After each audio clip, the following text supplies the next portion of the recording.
recebemos há poucos dias um vídeo de um colega nosso que nos questionava sobre a existência dos dinossauros na Bíblia e as explicações apresentadas no vídeo sobre a extinção deles. Em nosso vídeo, não vamos fazer um ataque à pessoa do vídeo, tanto que não vamos mostrar a imagem dele ou seu vídeo, mas vamos falar dos argumentos e se estão em harmonia com o restante da Bíblia. Vamos começar pela argumentação dele em Gênesis capítulo 1, versos 1 e 2, dizendo que a terra era sem forma, vazia e cheia de trevas. Ele diz neste ponto que isso é um conflito muito grande porque tudo que Deus faz é bom e perfeito. Como ele poderia criar a terra sem forma, vazia e cheia de trevas? Será que não faz mesmo sentido? O livro de Gênesis foi escrito por Moisés, e este escritor escreveu do ponto de vista de um humano da terra. Mas o capítulo 1 de Gênesis fala da criação dos céus, o espaço sideral, e da terra, o nosso lar, e na continuação nos seguintes dias criativos, em que Jeová Deus começa a preparar a terra como um lugar habitável para plantas e animais e mais tarde para humanos. É no versículo 4, após criar a luz, ou no caso o próprio sol, que a Bíblia começa a relatar que Deus viu que a luz era boa. Mas é apenas no versículo 10, durante o terceiro dia criativo, que se usa o termo, viu Deus que era bom. Antes de começar o primeiro dia criativo, a luz do sol estava impedida de alcançar a superfície da terra, possivelmente por nuvens densas. Jó 38:9. Durante o primeiro dia, essa barreira começou a dissipar-se, permitindo que a luz difusa penetrasse na atmosfera. Sendo assim, não havia problema nenhum no versículo 2 dizer que a terra era sem forma, vazia e estava em trevas. Deus estava no princípio de sua criação, e ainda não havia formado nada. Com essa barreira na atmosfera, e as trevas na face do abismo, não havia algo básico para a existência de vida. Não há nenhuma referência nem em Gênesis, nem em nenhuma outra parte da Bíblia que possa ser usada para dizer que há um intervalo de tempo entre o versículo 1 e 2. Dizer que Jeová já tinha criado a terra perfeita no versículo 1 é apenas especulação. Você acredita que Deus teve que recriar tudo de novo depois do versículo 1? Isso é sem base e sem lógica. Depois desse raciocínio falho, o rapaz parte para outra parte da Bíblia, em que sua explicação se torna ainda pior. Mas, antes de continuarmos, vou explicar uma coisa que seria bom todos termos em mente. Quando você for falar de um texto, tenha todos os fatores envolvendo esse texto. Muitos argumentos caem por terra em uma simples análise do contexto. Então o que temos de levar em conta além do contexto? Leve em conta também quem escreveu, quando, onde, para quem e sobre quem ele escreveu. Depois de saber esses detalhes, você pode ter certeza de suas palavras. Indo ao texto de Isaías 14. Versos 11 e 12, o rapaz faz uma interpretação muito equivocada usada também por vários líderes evangélicos. Vamos ler o texto e vamos depois analisá-lo. Sua soberba foi lançada na sepultura, junto com o som das suas liras. Sua cama é de larvas, sua coberta de vermes. Como você caiu dos céus, ó estrela da manhã, filho da alvorada. Como foi atirado à terra, você que derrubava as nações.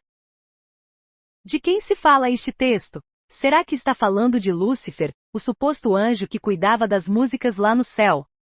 Em primeiro lugar, o nome Lúcifer não é o nome de Satanás, o diabo. O nome real do diabo não é mencionado na Bíblia. Esse nome Lúcifer surge na Bíblia na Vulgata Latina de Jerônimo. A palavra hebraica que em algumas Bíblias é traduzida, Lúcifer, significa brilhante. Isaías 14:12. O contexto mostra que esse termo se refere à dinastia, ou linhagem de reis, de Babilônia, que era tão arrogante que seria humilhada por Deus. Isaías 14, versos 4 e de 13 a 20. O título brilhante foi usado para zombar da dinastia babilônica após sua queda. Sabemos disso porque no capítulo 13 de Isaías, no versículo 1, encontramos uma notável profecia cujo cumprimento abriria o caminho para tal retorno. Essa profecia se inicia com as seguintes palavras. A pronúncia contra a Babilônia, vista em visão por Isaías, filho de Amós. Isaías 13:1. Nos versículos 11 e 12, mas pegando desde o versículo 9 para entender melhor. O que está dizendo é de forma poética que aquela nação de Babilônia, tão enaltecida, até os céus diante de seus adversários, iria sofrer uma queda tão grande que até a própria sepultura teria uma reação à sua queda. Esta poderosa nação parecia, agora indefesa, deitada na sepultura junto aos seus adversários. O orgulho egoísta fez os reis de Babilônia se exaltarem em relação aos demais. Como uma estrela brilhando intensamente no céu da manhã, exerceram poder e autoridade de maneira arrogante. Algo que lhes dava muito orgulho era o fato de Nabucodonosor ter conquistado Jerusalém, um feito que a Assíria não havia conseguido realizar. Mas agora a orgulhosa dinastia babilônica sofreria uma tremenda reviravolta. Como vimos até aqui, não foi a queda de Satanás na terra que causou a morte dos dinossauros. Nem é sobre ele que se fala em Isaías 14, 11 e 12, mas do Império Babilônico. A queda de Satanás dos céus ocorre tempos após Jesus ter vindo à Terra como humano perfeito. Em outro vídeo que vamos deixar o link na descrição, mostramos na Bíblia que Satanás não foi expulso do céu antes da criação do homem, desconstruindo assim todo o argumento usado no vídeo aqui analisado. Bem, mas o que a Bíblia diz sobre os dinossauros?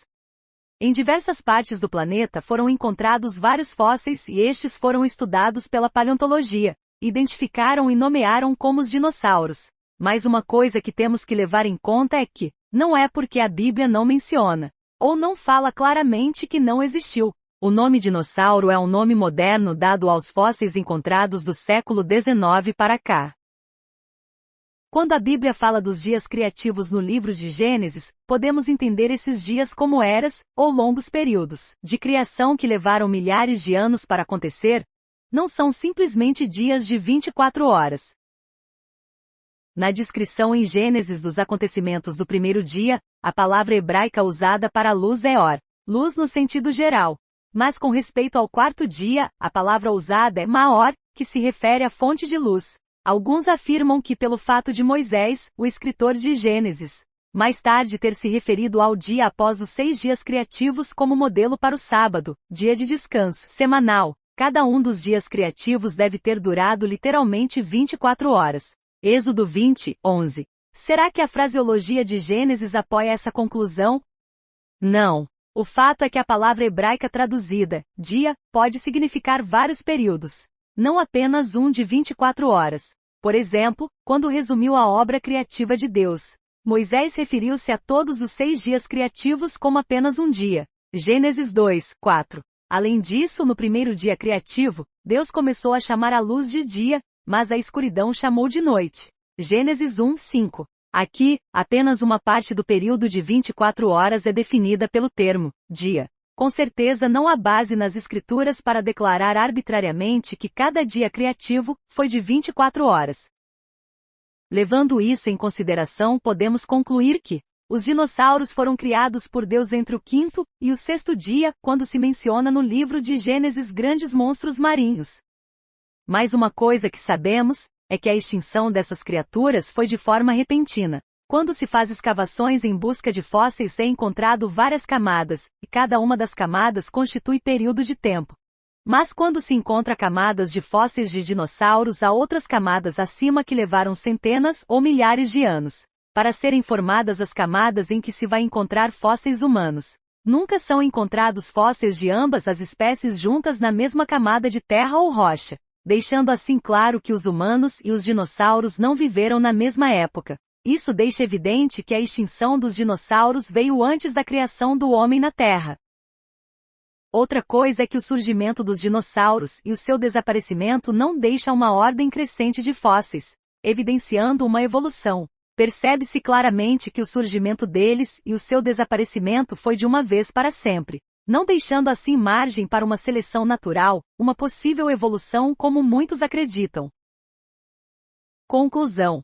Seja qual for o objetivo com qual Deus tenha criado os dinossauros, eles cumpriram esse objetivo. Quando não havia mais necessidade para esses, Deus os removeu da face da terra trazendo sobre eles o fim.